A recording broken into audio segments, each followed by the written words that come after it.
Bueno, vamos a ver hoy la última parte de nutrientes. Vamos a arrancar viendo cómo es...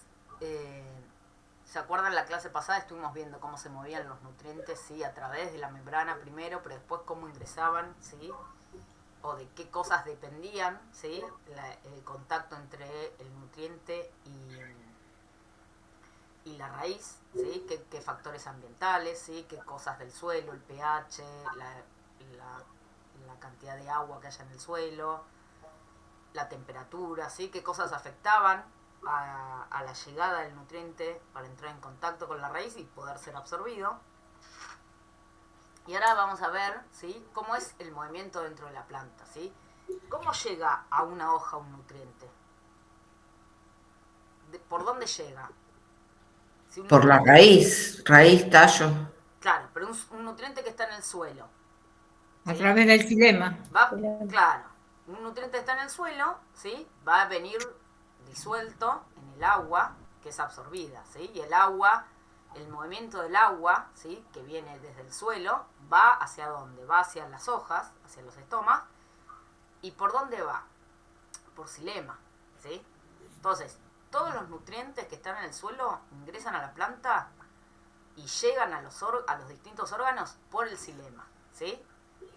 Esa vía depende directamente del flujo transpiratorio, ¿sí? Si transpira más y hay mayor absorción, va a haber mayor absorción de agua y eso va a implicar que va a haber más ingreso de los nutrientes, ¿sí? Si la transpiración es más lenta y la absorción es más lenta, bueno, el ingreso va a ser más lento, ¿sí? Entonces, la entrada por xilema, ¿sí? Depende del flujo transpiratorio, ¿sí? ¿Y qué iones son los que se absorben ahí? Bueno, los que están en el suelo, ¿sí? Que son absorbidos por la raíz, ¿sí? Y llegan al xilema y después se distribuyen a los distintos órganos por xilema, ¿sí? Pero después, a un órgano también le puede llegar nutrientes por otra vía. ¿Cuál es?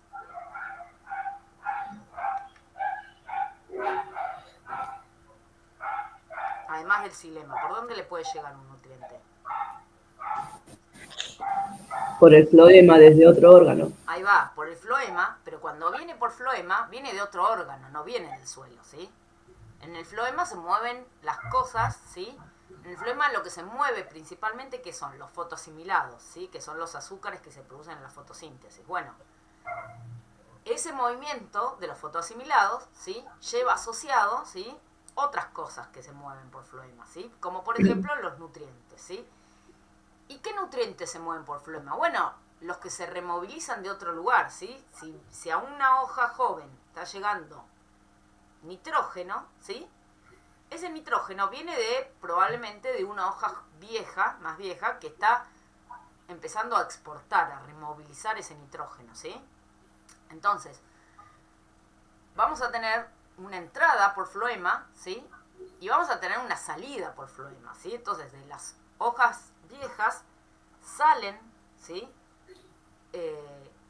Los elementos, los nutrientes, ¿sí? Y llegan y entran por floema, ¿sí? Entonces, por floema por xilema solo es entrada. ¿Por qué? Porque viene del suelo, ¿sí? No sale de ningún lugar de la planta, viene desde el suelo. En cambio, cuando hablamos de floema, hablamos de entrada y salida, ¿sí? Entra un órgano, pero viene de otro órgano, ¿sí? Sale de un órgano y entra a otro. Bueno, hay una cuestión que es que los nutrientes, no todos los nutrientes pueden moverse por floema, ¿sí? Profe, no se ve más la presentación. Ah, bueno, gracias por avisar. A ver, ¿qué pasó?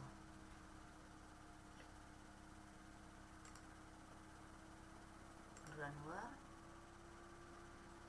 ¿Ahí ven? Eh, ahora sí. ¿Sí? Sí, sí, Bueno, sí, gracias. gracias por avisar. Eh, entonces, no todos los elementos, ¿sí? No todos los iones pueden movilizarse por floema, ¿sí? Entonces ahora vamos a incorporar una nueva división de los nutrientes, ¿sí? Y vamos a hablar de... ¿Se acuerdan que en la clase pasada hablábamos que los nutrientes los podíamos separar en macro o micro, ¿sí? Los esenciales, ¿no? Son todos esenciales, Pero los macro, ¿qué eran? Los que se usaban en grandes cantidades por la planta, y los micros se usaban en pocas cantidades, ¿sí? Son todos igual de esenciales, pero se usan en distinta cantidad, ¿sí? La planta necesita distintas cantidades de los macro que de los micro. Bueno, esto es una división distinta, ¿sí? Esto es separar a los nutrientes o dividirlos, ¿sí? Los dividimos nosotros por su movimiento por el floema. Entonces vamos a hablar de que los elementos que llamamos móviles, ¿sí? Los nutrientes móviles, son los que pueden movilizarse por floema, ¿sí? Que pueden salir de un órgano y ir a parar a otro órgano, ¿sí? Y los inmóviles, no, ¿sí? Esta división o esta característica de un nutriente entre ser móvil o inmóvil es bastante importante en donde se ven las deficiencias, ¿sí? Ahora vamos a ir ahí. Entonces, si uno ve, por ejemplo, ¿no? Acá hay un ejemplo de qué es lo que pasa con el fósforo, ¿sí? Fíjense, nosotros acá, ¿sí? En la curva de arriba simplemente tenemos un gráfico de cómo es que va creciendo, ¿sí? El tamaño de una hoja, ¿sí? Durante el ciclo de vida de la hoja. Entonces, desde que la hoja es apenas un brotecito que está saliendo, ¿sí? Cuando es chiquita, cómo va creciendo, ¿sí? Hay un momento en donde ese crecimiento es medio exponencial y después llega a su tamaño final y se mantiene en ese tamaño final durante un tiempo largo, ¿sí? Hasta que cenece y cae, ¿sí? Y muere. Bueno, ¿cómo es la importación y la exportación? Sí, en este ejemplo de fósforo, pero uno puede pensarlo en cualquier elemento móvil, ¿no? Porque estamos hablando de exportación. Ahora les vuelvo a recordar eso. ¿Cómo es que ingresa y sale un nutriente móvil, ¿sí? De una hoja, ¿sí? Depende mucho de qué, del momento de la hoja, del ciclo de vida de la hoja, ¿sí? De la edad de la hoja. Entonces, en los primeros días, ¿sí? Cuando las hojas tienen unos pocos días, ¿sí? Y son chiquititas, está llegando fósforo. ¿Y por qué? ¿Por dónde le llega el fósforo? Empieza a ingresar fósforo a la Por hoja. xilema. Por xilema. Por el xilema. El suelo. ¿Y solo por xilema? Y por floema, Sí. de otras hojas viejas. Por floema también le llega por xilema y por floema, ¿sí? Y eso va aumentando el ingreso, ¿sí? A medida que la hoja va creciendo, fíjense, ¿sí? La hoja va creciendo, va transpirando más y cada vez va ingresando más fósforo, ¿sí? Cuando la hoja llega a la mitad de lo que va a ser su tamaño final, ¿sí? Ahí tenemos como el máximo de importación, ¿sí? Después sigue ingresando, pero ya no llega con tanta... ya no va llegando tanta cantidad, ¿sí? Porque ya la hoja empieza a crecer, a madurar, ¿sí? Y sigue llegando fósforo, pero ya no es un destino tan fuerte, ¿sí? Esto, acuérdense que viene bastante asociado a los fotosimilados, ¿sí? A cómo se mueven en el módulo que viene, ¿sí? En las próximas clases vamos a ver mejor cómo es el movimiento de los fotosimilados, pero ya les voy adelantando que, digamos, los fotosimilados, cuando empieza a ser cada vez más grande la hoja, bueno, la hoja ya se autoabastece de azúcares, entonces no incorpora, no le llega tantas cosas por floema, ¿sí? Y entonces ahí va disminuyendo la cantidad de fósforo que le llega, ¿sí? Pero bueno, durante el ciclo de vida de la hoja, ¿sí? Hasta que llega a su tamaño final, fíjense que va incorporando fósforo, ¿sí? Tiene el máximo de incorporación cuando la hoja es más o menos la mitad del tamaño, pero después sigue llegando el fósforo, ¿sí? ¿Qué pasa cuando ya la hoja llega a su tamaño final, ¿sí? Cuando ya es una hoja adulta. Bueno, ahí deja de importar fósforo, ¿sí? Ya está, ya no ingresa más fósforo, ni por xilema ni por floema. ¿Y qué empieza a pasar? Bueno, empieza a ser exportadora esta hoja, ¿sí? Empieza a exportar fotoasimilados y junto a esos fotoasimilados que exporta, también va exportando los nutrientes, ¿sí? y los exporta hasta que después entra en senescencia y ya removiliza todo y ya no tiene más nada que exportar, ¿sí? Y ahí ya muere la hoja, ¿sí? Entonces, durante el desarrollo de una hoja, fíjense que si es importadora o exportadora, ¿de qué depende? Que una hoja sea exportadora, que esté importando fósforo o exportando. Que sea un Del crecimiento. Del momento Ahí de va, de vida del ciclo. Ahí va, del crecimiento del momento en el que está la hoja, ¿sí? De la edad de la hoja. Entonces, cuando la hoja es joven, importa, y cuando la hoja ya es adulta, ¿sí? Ya es vieja, exporta. ¿Estamos? Entonces, y eso va a ser igual cuando veamos con los fotosimilados, ¿sí? La importación y la exportación depende de la edad, ¿sí? De la hoja. Si uno piensa en otro tipo de órgano, ¿sí? Un fruto, por ejemplo, el fruto siempre va a estar importando, ¿sí? No exporta nunca, ¿sí? Las raíces también siempre importan, no exportan nunca las raíces, ¿sí? ¿Por qué? Porque la exportación está asociada a la exportación de hidratos de carbono, que ¿quién produce hidratos de carbono? Las hojas nada más, ¿sí? Entonces,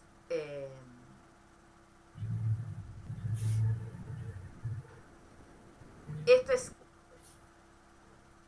el gráfico, digamos, o cómo es el movimiento de el fósforo en este ejemplo, ¿sí? Pero que podría servir para cualquier movimiento, cualquier ion, pero que sea móvil, como decíamos hoy. Si uno piensa en uno que sea inmóvil, ¿sí? Esta parte no la vamos a tener, ¿sí? Entonces, cuando uno piensa, por ejemplo, una hoja que se enece y cae, ¿sí? Esta hoja, cuando cae, ya no tiene fósforo. Fíjense que todo el fósforo fue removilizado, ¿sí? En cambio, el calcio, por ejemplo, que es un elemento inmóvil, queda en la hoja, porque no se puede removilizar. Entonces, las hojas que caen, si bien removilizan casi todo, no removilizan todo, ¿sí? Tienen cosas, tienen nutrientes importantes todavía, ¿sí? Por eso siempre es importante cuando se puede dejar la hojarasca, por ejemplo, ¿sí? Dejar las hojas que caen, ¿sí? Porque los nutrientes que caen en esas hojas, ¿sí? Son utilizados por un montón de microorganismos que están en el suelo, ¿sí? Que son los descomponedores, que los descomponen y los vuelven a la tierra, ¿sí? Y después eso puede volver a ser usado por una planta, ¿sí? Entonces, siempre es importante, ¿sí? En lo posible, dejar... pensé que había alguien. Dejar la hojarasca, por ejemplo. Profesora, Sí. ¿Sí? una consultita. Acá lo que nosotros estamos viendo es con respecto al fósforo que la planta naturalmente hace ingresar por las raíces por xilema. ¿O tiene también que ver el fósforo que se le puede aportar a una planta cuando se hace una fertilización foliar? Estas cosas son estudiadas siempre con lo que está en suelo. No hay estudios todavía mucho de qué es lo que pasa con el movimiento. El fósforo foliar, ¿sí? De algún modo ingresa al sistema y llega también por sistema a la hoja, ¿sí? Es como medio... Claro. Pasa a ser sistémico porque de algún modo ingresa, ¿sí? Pero y termina ingresando al xilema. No se va a mover, o sea, el foliar tampoco se mueve por floema. Se va a mover probablemente por xilema, pero ya no es exactamente igual probablemente cuando uno, digamos, no hay estudios muchos. Yo estuve buscando, claro, porque la verdad que no siempre este tipo de trabajos con el movimiento de los iones que uno pone por aplicación foliar. Claro, porque siempre tuve esa duda. Dale. Siempre tuve esa duda porque en el cultivo de algunas plantas, yo tengo unas epífitas, ¿no? Sí. Y muchos recomiendan los fertilizantes, el abonado en forma líquida, bien diluida, digamos al sustrato. Sí. Pero hay otra gente que dice que se tiene que hacer una fertilización foliar. Entonces siempre me surgió esa duda de cómo la planta va a captar lo que yo le tiro a las hojas, digamos. En general fertilización foliar al fertilizante se le pone algún coadyuvante, algo que permite que ingrese, pero de algún modo ingresa la hoja, ¿sí? Y va tipo vía sistémica, así como pasa cuando uno pone un veneno, ¿sí? Un agroquímico, que también Sí. pulverizás las hojas y eso de algún modo ingresa igual a la planta también. O sea, un montón de cosas que caen a la hoja ingresan. Naturalmente no ocurre la fertilización foliar, eso no es algo natural. Pero es algo que empezó a hacer el hombre hace unos años. Pero termina llegando al xilema.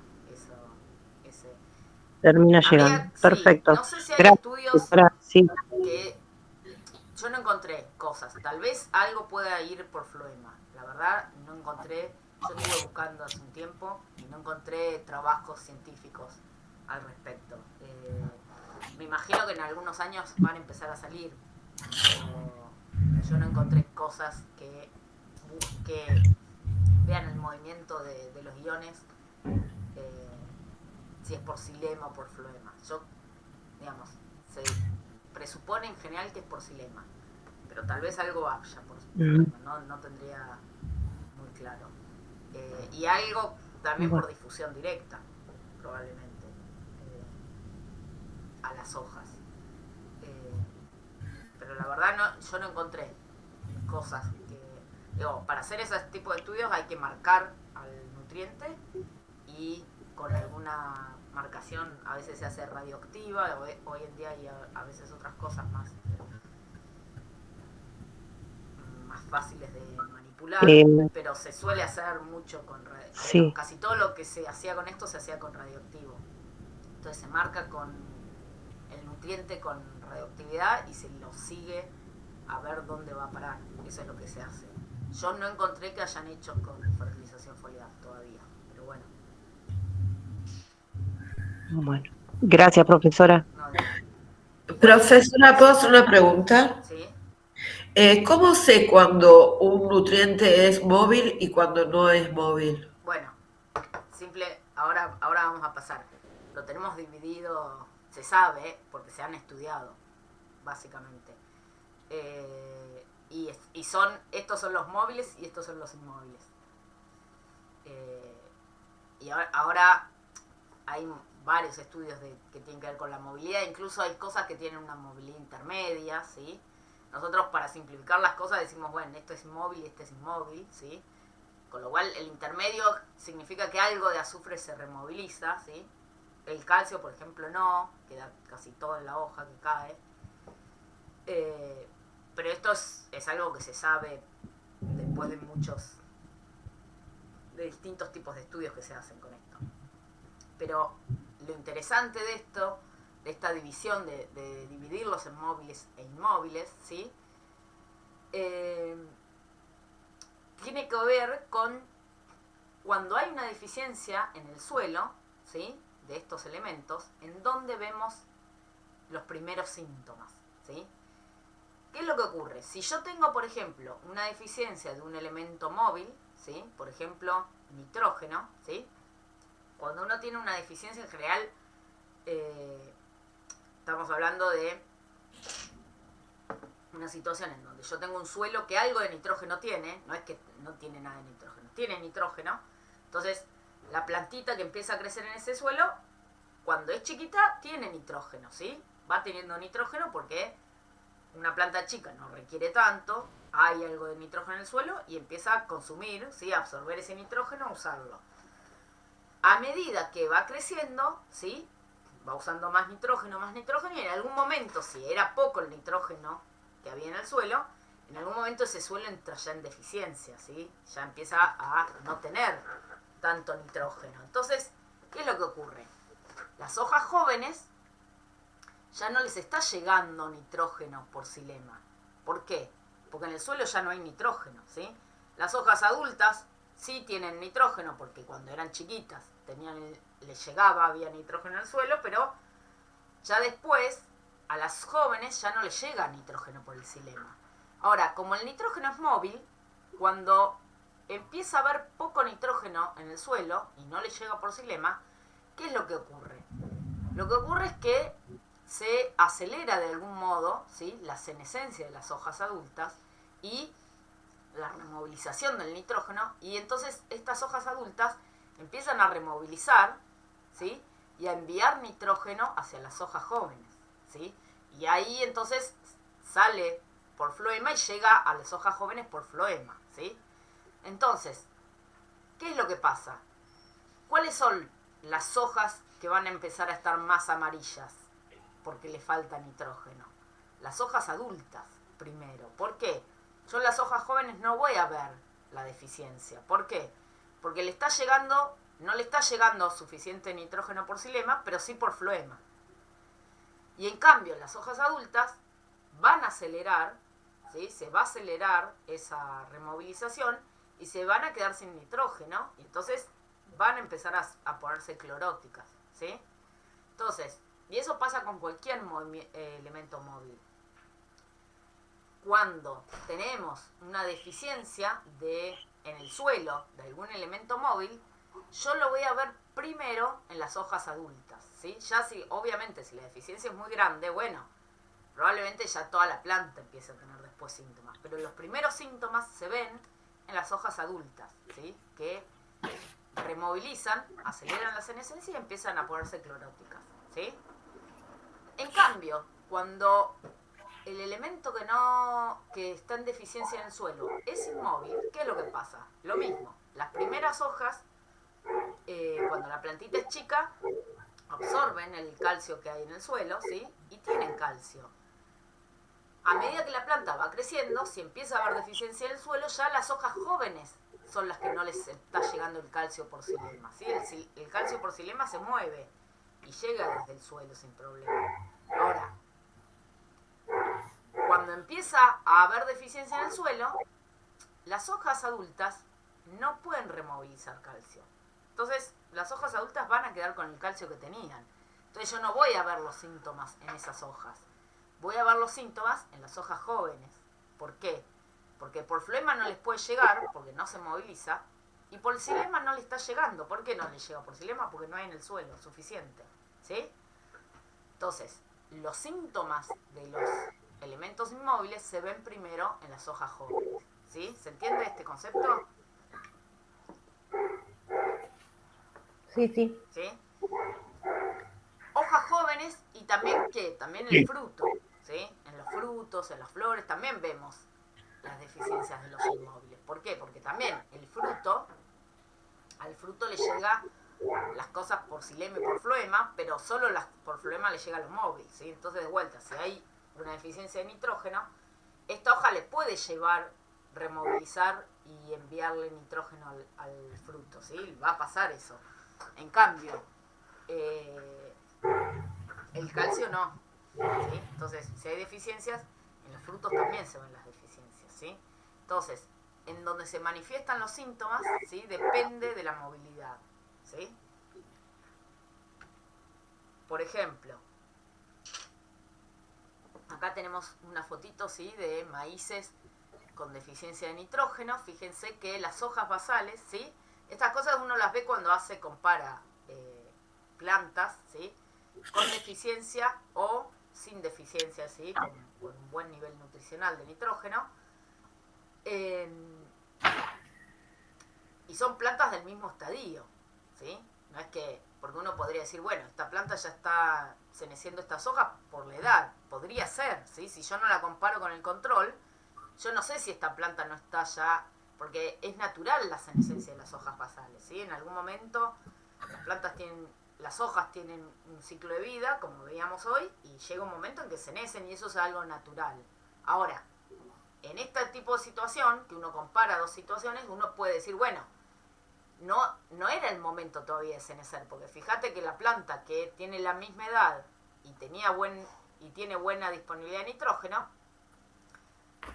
sigue verde esta hoja. Entonces no era por la edad que están ceneciendo estas, es por la deficiencia, ¿sí? ¿Se entiende? Entonces, la deficiencia de nitrógeno, ¿qué provoca? Que se adelante la senescencia, las hojas basales se ponen más amarillentas, el crecimiento de la planta, ¿sí? Sobre todo en la parte aérea, es más reducido, ¿sí?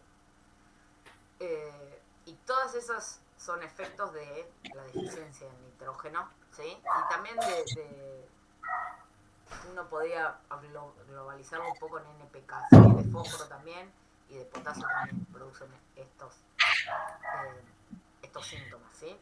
El crecimiento es bien claro con el nitrógeno, ¿sí? El aborto de los granos, ¿sí? O las semillas también es bastante frecuente, ¿sí? En la mayoría de las plantas, que cuando no tienen buena disponibilidad de nitrógeno producen menos semillas, ¿sí? Y menos granos y menos frutos, ¿sí? Y si yo quiero flores, también voy a tener menos flores, ¿sí? Con menos nitrógeno. El potasio, ¿sí? También tiene más o menos, se ve bastante parecido, ¿sí? Fíjense que se suele ver así, empieza a senecer, se acelera esta senescencia, ¿sí? De las hojas, ¿sí?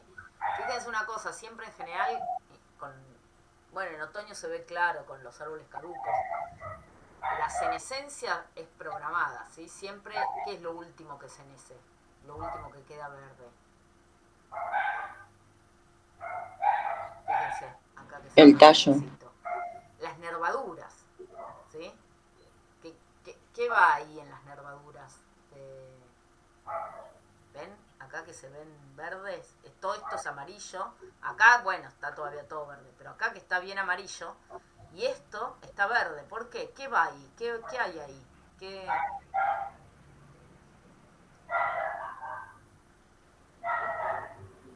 va por ahí? Hay Los vasos vasos conductores. Sí, el floema va por ahí, ¿o no?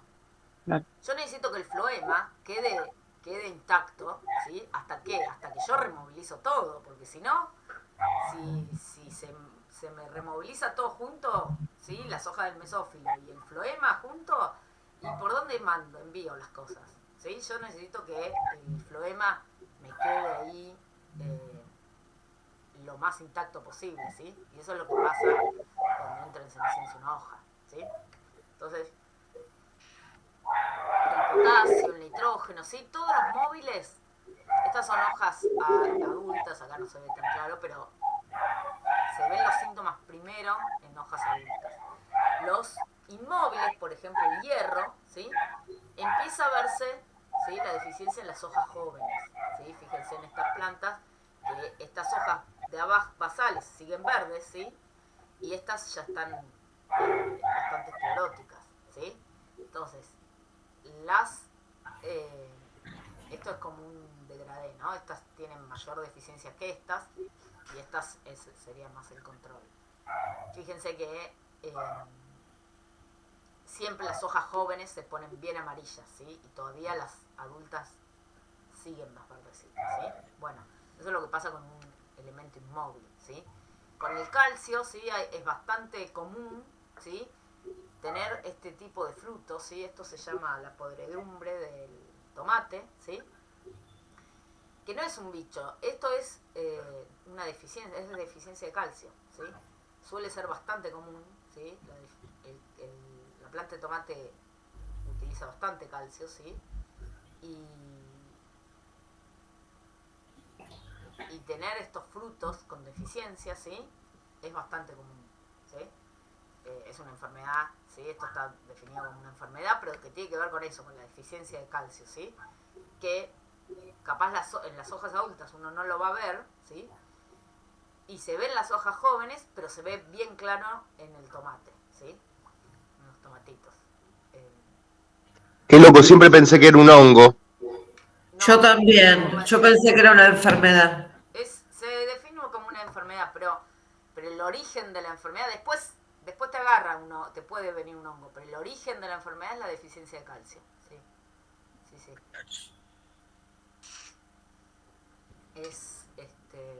Es falta de calcio. Si ustedes tienen un tomate y empiezan a ver esto, tírenle calcio, porque, digamos, es irreversible ya esos tomates, pero pueden revertirlo en los próximos tomates. Si empiezan a ver esto es deficiencia de calcio. uno puede tener, ¿sí?, un montón de cuestiones de sintomatología, ¿sí? Es bastante difícil a veces hacer una cosa medio general, porque en general muchas de estas cosas se pueden confundir incluso, bueno, como recién el tomate, con el ataque de patógenos, ¿sí? Uno puede decir, bueno, qué sé yo, ¿esto es falta de manganeso o es algún patógeno que está atacando? No es tan fácil a veces, ¿sí?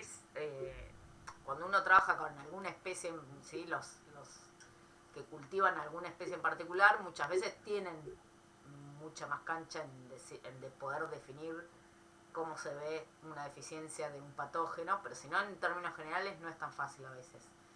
Pero hay cuestiones medio generales, ¿sí? Esto de si los síntomas están en hojas jóvenes o en hojas adultas, ya les puede dar una idea de si es más uno móvil, inmóvil. El fósforo en general suele verse así, medio violáceo, ¿sí? Las deficiencias de fósforo, esas suelen ser bastante claras. Las de calcio, bueno, las de calcio tienen a veces partes medias necróticas, así. Pero bueno, es una cosa que no es tan sencillo decir qué tipo de deficiencia es, ¿sí? Van a encontrar un montón de fotos y de cosas según las distintas especies, pero esa cuestión más general de si ocurren en hojas jóvenes o en adultas primero, sí les puede dar una idea más clara de si es una deficiencia de un nutriente y de qué tipo de, por lo menos, de qué grupo de nutrientes es, ¿sí? Bueno, nos queda salinidad, ¿sí? Y ya terminamos la clase de hoy. Y después vemos el tema de las consultas, ¿les parece? ¿Tienen dudas con respecto a esto de deficiencias?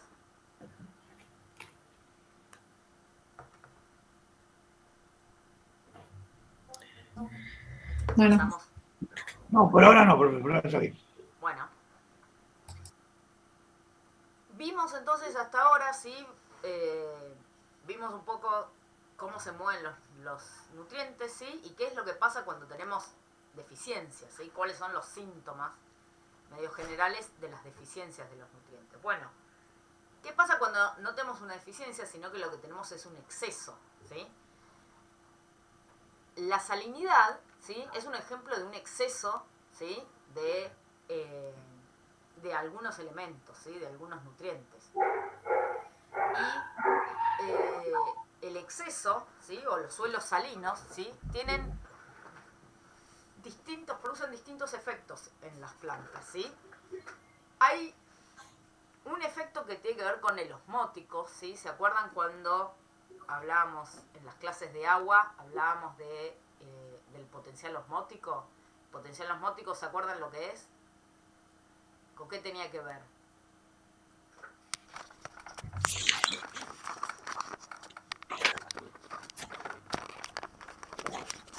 Voló para cualquier lado. ¿Con qué tenía que ver el potencial osmótico? Con la fuerza de Tiene que adhesión ver del... con los solutos. Con los solutos, ¿sí? Con los solutos disueltos. Yo tenía agua destilada y le ponía azúcar y ya el agua destilada tenía un potencial agua cero, y si yo le ponía azúcar y el azúcar se disuelve en el agua, ya se hace negativo el potencial agua de esa agua. ¿Por qué? Porque esos solutos le generan un potencial osmótico negativo, ¿sí? El agua es menos libre cuando tiene solutos que de algún modo retienen, ¿sí?, a esas moléculas de agua. Bueno, ese potencial, ¿sí? Entonces, el potencial agua, ¿se acuerdan que es muy importante para la absorción? ¿Sí? Un suelo, cuando se va secando, cuando va disminuyendo la cantidad de agua en el suelo, lo que va ocurriendo es que el potencial agua se va haciendo más negativo. Bueno, en un suelo salino uno puede tener agua, pero si el agua tiene sales, el potencial agua de esa agua es muy negativa. Entonces, por más que haya agua, ¿sí?, en cantidad de moléculas de agua, esas moléculas están retenidas por los solutos que están en el suelo. Entonces, o esa disolución de los solutos la hacen que quede mucho más retenida y que no sea tan fácil que la planta lo pueda absorber, ¿sí? Entonces, la salinidad, ¿sí?, tiene una cuestión, ¿sí? Tiene un efecto osmótico sobre el agua. Y entonces, muchas veces uno observa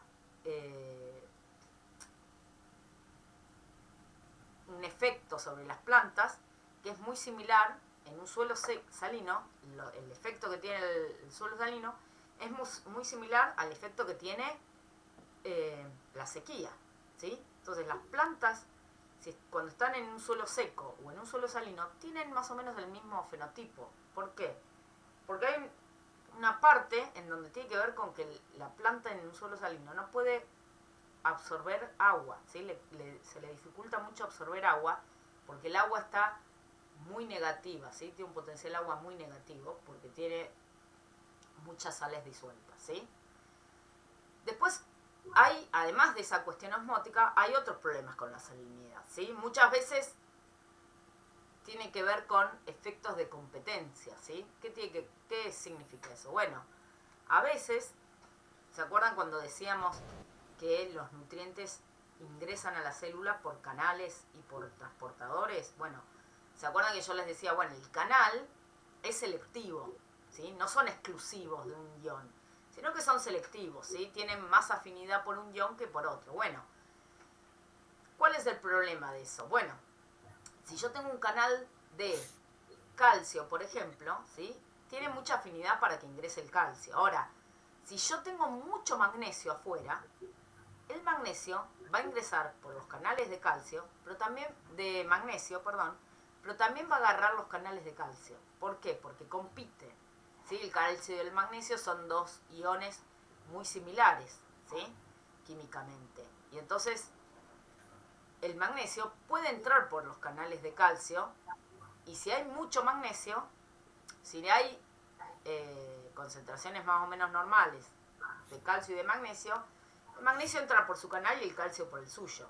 Ahora, si tenemos mucho magnesio, el magnesio compite con el calcio, y entonces yo capaz veo una deficiencia, noto en la planta una deficiencia de calcio, y no es porque en el suelo no haya calcio, sino porque hay mucho magnesio que está compitiendo, ¿sí? Porque entran por el mismo lugar de algún modo, ¿sí? Lo mismo pasa con el potasio y el sodio, y lo mismo pasa con el fósforo y los cloruros o los sulfatos, ¿sí?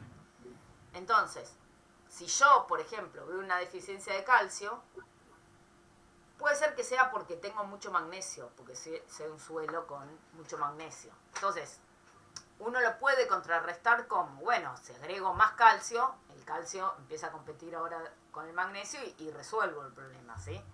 Pero no era que había una deficiencia muy grande de calcio en el suelo, sino que había mucho exceso de magnesio, ¿sí? Entonces, este efecto de que a veces las sales, ¿sí? Que están en los suelos salinos compiten con otros elementos, ¿sí? También es un problema para las plantas, ¿sí? Y después tenemos un tercer efecto, que ya es un efecto directo, que es un efecto tóxico, ¿sí? Entonces, hay un montón de iones, ¿sí? Como por ejemplo el sodio, que son muy tóxicos y dañinos para las enzimas y para las membranas, ¿sí? Entonces, el exceso de magnesio también, ¿sí? Los cloruros también, ¿sí? Entonces, ahí ya tenemos un tercer efecto que ya es directamente que es tóxico, ¿sí? El suelo salino, ¿sí? Entonces, los tres efectos, ¿sí? Producen muchas veces problemas severos en el crecimiento de las plantas. ¿Cuáles son los efectos fisiológicos, ¿sí? que uno tiene, ¿sí? ¿Qué es lo que uno ve?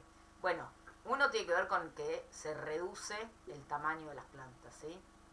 Acá tenemos plantas con distintas concentraciones, y esta viene a ser el control sin cloruro de sodio, y a esta le ponen cloruro de sodio, ¿sí? 50 milimolar, 100, 150, 200, ¿sí? Distintas concentraciones crecientes de cloruro de sodio, ¿sí? ¿Cloruro de sodio qué es? Es la sal común, la de mesa, ¿sí? La que usamos nosotros para comer. Bueno, cuando uno cultiva las plantas, ¿sí? Con concentraciones de cloruro de sodio, lo que se ve es que el crecimiento se reduce, ¿sí? Ahora vamos a ver que hay después distintas especies, ¿sí? Que son más tolerantes o menos tolerantes a la salinidad. Pero las que no son muy tolerantes y son más sensibles, tienen estos temas, o todas tienen, ¿no? Ya vamos a ver. Depende de la concentración. Algunas son con 50 milimolar ya les afecta un montón y otras toleran mejor, ¿sí? Pero más allá de la tolerancia, la reducción del crecimiento es algo que se ve, ¿sí? Se reduce el crecimiento de las plantas. También empiezan a aparecer síntomas de necrosis en las hojas, ¿sí? Bastante común. Y podemos tener la muerte de la planta, ¿sí? Esto es bastante común, ¿sí? Nosotros tenemos en los campos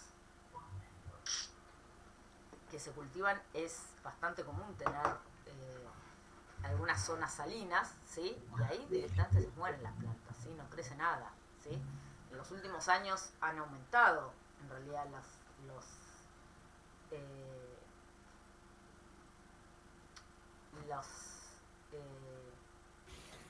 terrenos salinos, ¿sí? Los suelos salinos, y es un problema importante, ¿sí? Para cultivar, porque fíjense que las plantas no crecen en esos suelos, ¿sí? Terminan muriendo muchas veces, ¿sí? Entonces, como les decía, depende con qué especie estemos, ¿sí? Vamos a tener distinta tolerancia a la salinidad, ¿sí? Entonces, uno puede separar, ¿sí?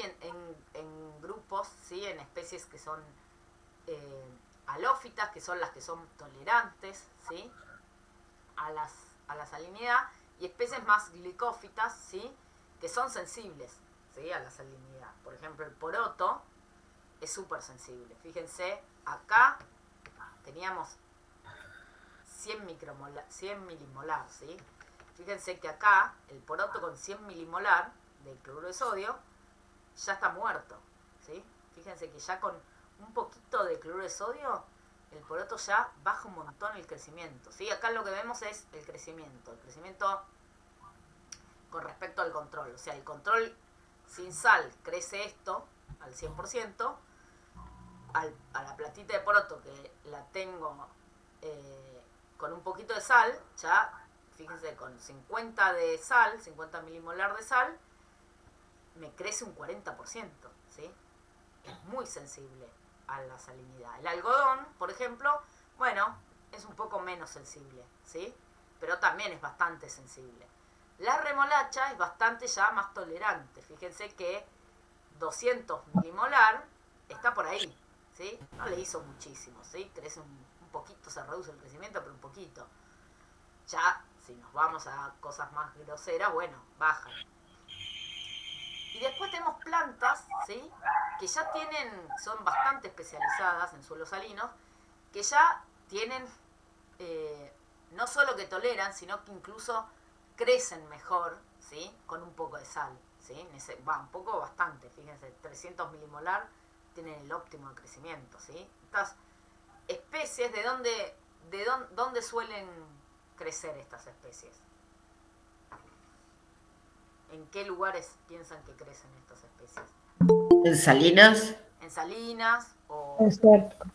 o dónde puede ser, sino que no sea salina? Algo más común.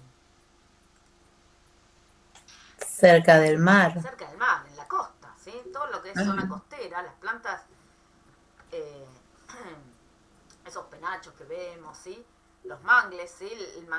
Los manglares que crecen en la unión entre el río y el mar, ¿sí? Esas especies, ¿sí? Crecen incluso mejor, necesitan suelos un poco salinos, ¿sí? Pero porque tienen ciertos mecanismos de tolerancia, ¿sí? Por ejemplo, esto es una foto estos son los manglares, que tienen las raíces así. El agua ¿sí? Esta es la unión entre río y mar, ¿sí? El agua es muy salada. ¿Y cómo hacen para tolerar esa sal? Porque la sal a la hoja le hace mal igual, no es que no le hace mal. Bueno, lo que hacen es, tienen